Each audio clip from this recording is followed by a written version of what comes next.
Welcome to NMR thoughts.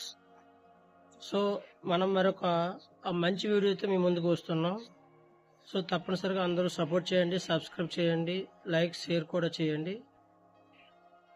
So అంటే ఈ వీడియోలో ఏం చెప్పదలుచుకున్నాం అంటే, మనం జీవితంలో రకరకాల సమస్యలు ఎదుర్కొంటాం. అందులో ఒకనొక సమస్య కోర్టులో కేసుల సమస్య. సో కోర్టులో కేసుల సమస్య అనేది మ్యాక్సిమం ఎవరికి అది ఎదుర్కొన్న పరిస్థితి రాకూడదని కోరుకుంటున్నాం. ఒకవేళ వస్తే ఆ యొక్క కేసుల యొక్క స్టేటస్ మనం ఎలా తెలుసుకోవాలి అనేది చూద్దాం. స్టేటస్ ఎందుకు తెలుసుకోవాలంటే, మనకి వాయిదాలు పడుతుంటాయి కోర్టు కేసులు. అది సివిల్ కేసులు అవ్వచ్చు లేదా క్రిమినల్ కేసులు అవ్వచ్చు. ఆ వాయిదాలకి కొన్నిసార్లు మనం హాజరవ్వాల్సి ఉంటుంది. ఆ హాజరయ్యే సమయం ముందు మనకి లాయర్ గారు చెప్పడం మర్చిపోవచ్చు కొన్ని బిజీ కేసుల వల్ల. సో మనం ముందుగా మనమే తెలుసుకోవాలి, లాయర్ గారు చెప్పకముందే. సో ఎలా తెలుసుకోవాలనేది మనం ఈ వీడియోలో చూద్దాం.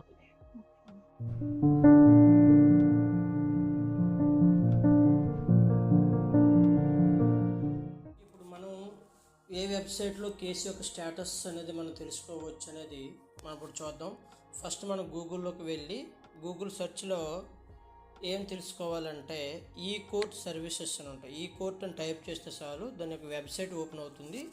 ఈ కోర్ట్ సర్వీసెస్లో వెబ్సైట్ ద్వారా వెళ్ళొచ్చు, లేదా దానికి ఒక యాప్ ఉంటుంది, ఆ యాప్ ద్వారానే వెళ్ళొచ్చు.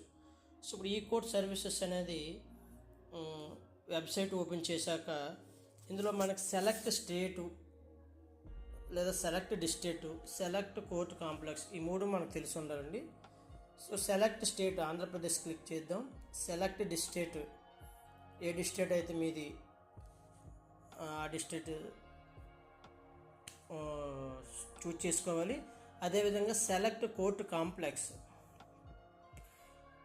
సెలెక్ట్ కోర్టు కాంప్లెక్స్ అంటే మనకు ఒక డిస్ట్రిక్ట్లో డిఫరెంట్ సీనియర్స్ సివిల్ జడ్జ్ కోర్టుస్ ఉంటాయి, జూనియర్ సివిల్ జడ్జ్ కోర్టుస్ ఉంటాయి, డిఫరెంట్ కోర్టు కాంప్లెక్స్ ఉంటాయి. కాబట్టి మనం ఏ జిల్లాలో మన యొక్క కేసు అనేది రన్ అవుతుందో అది మనం సెలెక్ట్ చేసుకోవాలి. ఫర్ ఎగ్జాంపుల్ మనం జూనియర్ సివిల్ జడ్జ్ కోర్టు పొందూరులో మన యొక్క కేసు అనేది నమోదైంది అనుకుంటే మనం అది అనేది క్లిక్ చేయాలి. సో క్లిక్ చేశాక ఇక్కడ మనకు ఇంపార్టెంట్ ఏంటంటే పార్టీ నేము. చూడండి, పార్టీ నేమ్ ఉన్నది, లేదా case number, filing number, advocate, FIR number ఇలా ఉన్నదన్నమాట. ఫస్ట్ పార్టీ నేమ్ అంటే ఎవరి పేరు మీద అయితే కోర్టులో కేసు నమోదైందో, లేకపోతే ఎవరి మీద అయితే మనం కోర్టులో కేసు వేసామో వాళ్ళ యొక్క పిటిషనరు, రెస్పాండెంట్ ఇవన్నీ డిస్ప్లే చేసి బోత్ అనేది ఇక్కడ క్లిక్ చేసుకోవాలి. పెండింగ్, డిస్పోజల్ అన్ని బోత్ క్లిక్ చేసుకుంటే మొత్తం వచ్చేస్తుంది. రిజిస్ట్రేషన్ ఇయర్, ఏ ఇయర్లో అయితే కేసు నమోదయ్యిందో ఆ ఇయర్ని మనం సెలెక్ట్ చేసుకొని ఎంటర్ క్యాప్చర్ అనేది కొట్టుకోవాలి.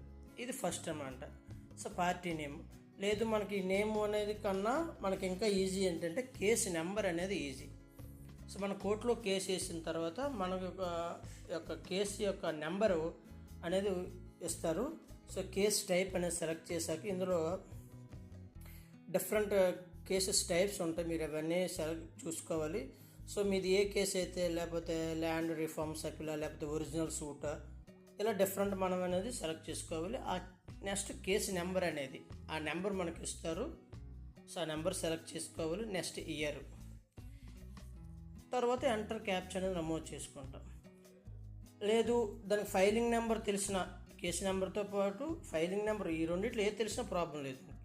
ఫైలింగ్ నెంబర్ తెలిసిన అది నమోదు చేస్తాం. సేమ్ ఇలాగే filing number, year, capture. Next advocate, మన తరపున ఏ లాయర్ గారు అయితే వాదిస్తున్నారో వారి యొక్క నేమ్ టైప్ చేసి మనం క్యాప్చా కొట్టగానే అడ్వకేట్ నేమ్ కానీ, అతని యొక్క బార్కేడ్ కానీ, లేకపోతే డేట్, కేసు లిస్ట్ ఇలా డిఫరెంట్ ఉన్నాయి, అవన్నీ చేసి అడ్వకేట్ నేమ్ ఫిల్ చేసి క్యాప్చా కొడితే ఆ విధంగా అయినా మనం కేసు స్టేటస్ తెలుసుకోవచ్చు. లేదా ఎఫ్ఐఆర్ నెంబర్ అంటే ఈ మ్యాక్సిమం క్రిమినల్ కేసెస్కి వర్తిస్తాయి. సో పోలీస్ స్టేషన్లో నమోదైన కేసు ఎఫ్ఐఆర్ నెంబరు, ఏ పోలీస్ స్టేషన్లో అయితే కేసు నమోదైంది అవి సెలెక్ట్ చేసి, ఇయర్ సెలెక్ట్ చేసి సేమ్ యాజ్ యూజువల్గా ఎంటర్ క్యాప్చర్ కొడతాం. సో లేదా కేసు టైప్ కానీ, లేదా act, select case type select చేసుకున్న ప్రాబ్లం లేదు, యాక్ట్ సెలెక్ట్ చేసుకున్న ప్రాబ్లం లేదు. మనకి ఈజీ ప్రాసెస్ ఏంటంటే కేసు నెంబరు, ఫైలింగ్ నెంబరు ఈ రెండు తెలుసుంటే మన యొక్క కేసు యొక్క స్టేటస్ తెలుసుకోవచ్చు. అంటే ఏ రోజు మనకు వాయిదా పడింది, నెక్స్ట్ వాయిదా ఇంక ఎప్పుడు పడుతుంది, ఇలా మనం ఎప్పటికప్పుడు దాని యొక్క స్టేటస్ యొక్క ఆ కేసు యొక్క స్టేటస్ని ఈజీగా తెలుసుకోవచ్చు. ఓకేనండి. ప్రతి ఒక్కరూ ఎవరైతే కోర్టులో కేసులు రన్ అవుతున్నాయో వాళ్ళు స్టేటస్ తెలుసుకోవాలంటే ఈ వెబ్సైట్లోకి వెళ్ళి ఇలా సెర్చ్ చేసుకోవచ్చు, లేదా ఈ కోర్ట్ సర్వీసెస్ యాప్ ద్వారా మనం చూసుకోవచ్చు అన్నమాట. Thank you for watching.